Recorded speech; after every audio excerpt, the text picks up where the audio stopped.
എൻ്റെ എല്ലാ പ്രിയപ്പെട്ട കൂട്ടുകാർക്കും നമ്മുടെ പുതിയ വീഡിയോയിലേക്ക് സ്വാഗതം. ഇന്നത്തെ നമ്മുടെ വീഡിയോ വളരെ ടേസ്റ്റി ആയിട്ട് തയ്യാറാക്കി കഴിക്കാൻ പറ്റിയ തനി നാടൻ ബീഫ് തേങ്ങാക്കൊത്തുലർത്താണ്. വളരെ എളുപ്പത്തിൽ തന്നെ തയ്യാറാക്കി എടുക്കാൻ പറ്റുന്നതും വളരെ രുചികരമായിട്ട് തന്നെ തയ്യാറാക്കി കഴിക്കാൻ പറ്റുന്നതുമായ നല്ലൊരു ബീഫ് ഉലർത്താണ്. ഈ ഒരു പെരുന്നാൾ നാളിൽ നിങ്ങൾക്ക് എല്ലാവർക്കും വളരെ ഈസി ആയിട്ട് തന്നെ തയ്യാറാക്കി കഴിക്കാൻ പറ്റിയ നല്ലൊരു ബീഫ് ഉലർത്തിനെ എങ്ങനെയാണ് വളരെ രുചികരമായിട്ടും എളുപ്പത്തിലും തയ്യാറാക്കി എടുക്കുന്നതെന്നാണ് ഞാൻ ഈ വീഡിയോയിൽ കൂടെ കാണിച്ചു തരുന്നത്. വീഡിയോ കാണുമ്പോൾ മുഴുവനായിട്ടൊന്ന് കണ്ട് ചേച്ചിയെ സപ്പോർട്ട് ചെയ്യണേ കൂട്ടുകാരെ. അതുപോലെ വീഡിയോ കണ്ടുകൊണ്ടിരിക്കുമ്പോൾ തന്നെ നിങ്ങളുടെ വിലയേറിയ ലൈക്കുകൾ തരാനും മറക്കല്ലേ. അപ്പോൾ എങ്ങനെയാണ് വളരെ രുചികരമായിട്ടുള്ള തനി നാടൻ രീതിയിൽ പാചകം ചെയ്തെടുത്തിട്ടുള്ള തേങ്ങാക്കൊത്ത് ബീഫ് ഉലർത്ത് തയ്യാറാക്കുന്നതെന്ന് നമുക്ക് വീഡിയോയിൽ കാണാം.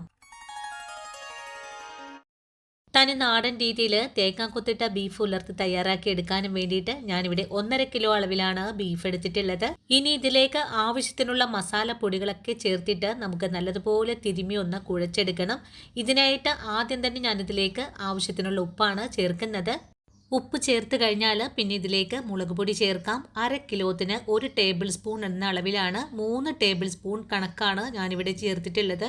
വീണ്ടും ഇതിലേക്ക് മല്ലിപ്പൊടി ചേർക്കാം. ഈ ഒരു മല്ലിപ്പൊടിയും 3 ടേബിൾ സ്പൂൺ അളവാണ് ചേർക്കുന്നത്.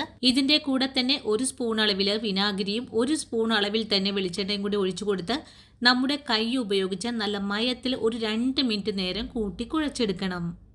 കുഴച്ച് വയ്ക്കുന്ന ബീഫാണെങ്കിൽ കൈകൊണ്ട് തിരുമ്മി കൂട്ടി കുഴച്ചെടുക്കുമ്പോഴാണ് നമ്മുടെ ബീഫ് നല്ല പോലെ തന്നെ സോഫ്റ്റ് ആയിട്ടൊക്കെ വെന്ത് വരുന്നത്. ഇപ്പോൾ നല്ല മയം വരുന്നത് വരെ ഒന്ന് കുഴച്ചെടുത്തിട്ടുണ്ട്. അതിനുശേഷം ഒരു 1/2 മണിക്കൂർ നേരത്തേക്ക് ഒന്ന് റെസ്റ്റ് ചെയ്യാൻ വെച്ചു കൊടുക്കാം. 1/2 മണിക്കൂറിന് ശേഷം ബീഫിനെ വേവിച്ചെടുക്കാനും വേണ്ടിയിട്ട് ഒരു കുക്കറിലേക്ക് മാറ്റുവാണ്.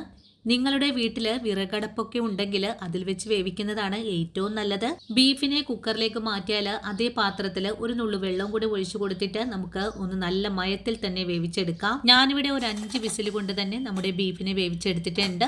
ഇനി നമുക്ക് ഈ കുക്കറിനെ ഒന്ന് തുറന്നുകൂടെ നോക്കാം. നമ്മുടെ ബീഫ് നല്ല സോഫ്റ്റ് ആയിട്ട് തന്നെ വെന്ത് കിട്ടിയിട്ടുണ്ട്. നമ്മളിതിലേക്ക് ഒരു നുള്ളു വെള്ളം മാത്രമാണ് വെച്ച് കൊടുത്തിട്ടുണ്ടായിരുന്നത്. ഇപ്പോൾ അത്യാവശ്യം ബീഫിൽ വെള്ളം എല്ലാം വന്നു തുടങ്ങിയിട്ടുമുണ്ട്. ഇനി നമുക്ക് ഈ ബീഫിനെ ഒന്ന് മാറ്റി വെച്ചതിന് ശേഷം ഉലർത്തിയെടുക്കാൻ തുടങ്ങാം. ഇതിനായിട്ട് ചുവട് കട്ടിയുള്ള ഉരുളി അടുപ്പിലേക്ക് വെച്ചിട്ടുണ്ട്. ചട്ടി ചൂടായി വന്നപ്പോൾ ഇതിലേക്ക് 2 സ്പൂൺ വെളിച്ചെണ്ണ ഒഴിച്ചു കൊടുത്തു. വെളിച്ചെണ്ണ ചൂടായി വന്നപ്പോൾ 1 സ്പൂൺ അളവിൽ പെരിഞ്ചീരകമാണ് ചേർത്തിട്ടുള്ളത്. പെരിഞ്ചീരകവും നല്ലതുപോലെ മൂത്ത് കഴിഞ്ഞാൽ 1/2 മുറി നാളികേരത്തിനെ കൊത്തിയെടുത്തതാണ് ചേർത്തിട്ടുള്ളത്. ഈ പെരിഞ്ചീരകവും തേങ്ങാക്കൊത്തും കൂടി ചേർത്ത് ഒന്നുകൂടെ വഴറ്റിയെടുക്കണം. തേങ്ങാക്കൊത്തിലെ വെള്ളമയൊക്കെ ഒന്ന് വറ്റിക്കഴിഞ്ഞാൽ നമുക്കിതിലേക്ക് കുറച്ച് കറിവേപ്പിലയും കൂടെ ചേർക്കണം. ഇനി കറിവേപ്പിലയും തേങ്ങാക്കൊത്തും കൂടി ചേർത്ത് ഒന്നുകൂടെ വഴറ്റിയെടുക്കാം. 1 മിനിറ്റ് ഒക്കെ കൊണ്ട് തന്നെ നമ്മുടെ തേങ്ങാക്കൊത്ത് നല്ലതുപോലെ ഒന്ന് കളറൊക്കെ ചേഞ്ചായി വന്നിട്ടുണ്ട്. ഈ ഒരു സമയത്ത് നമുക്ക് ഇതിലേക്ക് സവാളയാണ് ചേർക്കേണ്ടത്.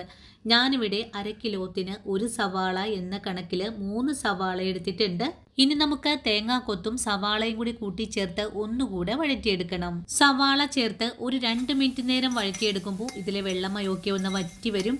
ആ ഒരു സമയത്ത് നമുക്കിതിലേക്ക് 1 ബോൾ വെളുത്തുള്ളിയും 1 കഷ്ണം ഇഞ്ചിയും കൂടി അരച്ചെടുത്ത പേസ്റ്റാണ് ചേർക്കേണ്ടത്. ഇനി നമുക്ക് ഇഞ്ചി വെളുത്തുള്ളി പേസ്റ്റും സവാളയും തേങ്ങാക്കൊത്തും കൂടി കൂട്ടിച്ചേർത്ത് ഒന്നുകൂടെ വഴറ്റിയെടുക്കണം. ഈ ഒരു സമയത്ത് സവാളയ്ക്കും തേങ്ങാക്കൊത്തിനുമൊക്കെ ഉപ്പ് പിടിച്ച് കിട്ടുന്നതിനായിട്ട് കുറച്ചുകൂടെ ഉപ്പ് ചേർത്ത് വേണം വഴറ്റിയെടുക്കാനായിട്ട്. ഈ ഒരു സമയത്ത് സവാളയൊക്കെ ഒന്ന് സോഫ്റ്റ് ആയി വന്നിട്ടുണ്ട്. ഇനി ഇതിലേക്ക് 25 കൊച്ചുള്ളി കൂടെ ചേർക്കുന്നുണ്ട്. കൊച്ചുള്ളി കൂടി ചേർക്കുമ്പോഴാണ് നമ്മുടെ ബീഫ് ഉലർത്തിന് വളരെ തന്നെ ടേസ്റ്റ് ഉണ്ടാവുന്നതും. ഞാനിവിടെ കൊച്ചുള്ളിയെ മുഴുവനായിട്ട് തന്നെയാണ് ചേർത്തിട്ടുള്ളത്. ഒരു 7 മിനിറ്റ് ഒക്കെ ആയപ്പോൾ നമ്മുടെ സവാളയൊക്കെ ഇതേ ഒരു രീതിയിലേക്ക് ആയി കിട്ടിയിട്ടുണ്ട്. ഈ ഒരു പാകമാണ് നമുക്ക് വേണ്ടത്. സവാളയൊക്കെ നല്ല മുരിഞ്ഞ പാകത്തിലേക്ക് ആയിക്കഴിഞ്ഞാൽ പിന്നെ നമുക്കിതിലേക്ക് 1 സ്പൂൺ അളവില് കാശ്മീരി മുളക് പൊടി കൂടെ ചേർക്കണം. മുളക് പൊടിയും ചേർത്ത് നല്ലതുപോലെ ഒന്ന് മുരിഞ്ഞു പാകായി കഴിഞ്ഞാൽ നമുക്കിതിലേക്ക് വേവിച്ച് വെച്ചിരിക്കുന്ന ബീഫിനെയാണ് ചേർക്കേണ്ടത്. ഇനിയിപ്പോൾ ബീഫും കൂടി കൂട്ടിച്ചേർത്ത് നല്ലതുപോലെ ഇളക്കി ഒന്ന് യോജിപ്പിച്ചെടുക്കാം. ഈ ഒരു ബീഫിലുള്ള വെള്ളമയം എല്ലാം ഒന്ന് വറ്റി കിട്ടണം. അതുവരെയാണ് നമുക്ക് ഇതുപോലെ ഇളക്കി ഒന്ന് വറ്റിച്ചെടുക്കേണ്ടത്. ഇനി നമുക്ക് ഫ്ലെയിം അങ്ങ് സിമ്മിലേക്ക് മാറ്റാം.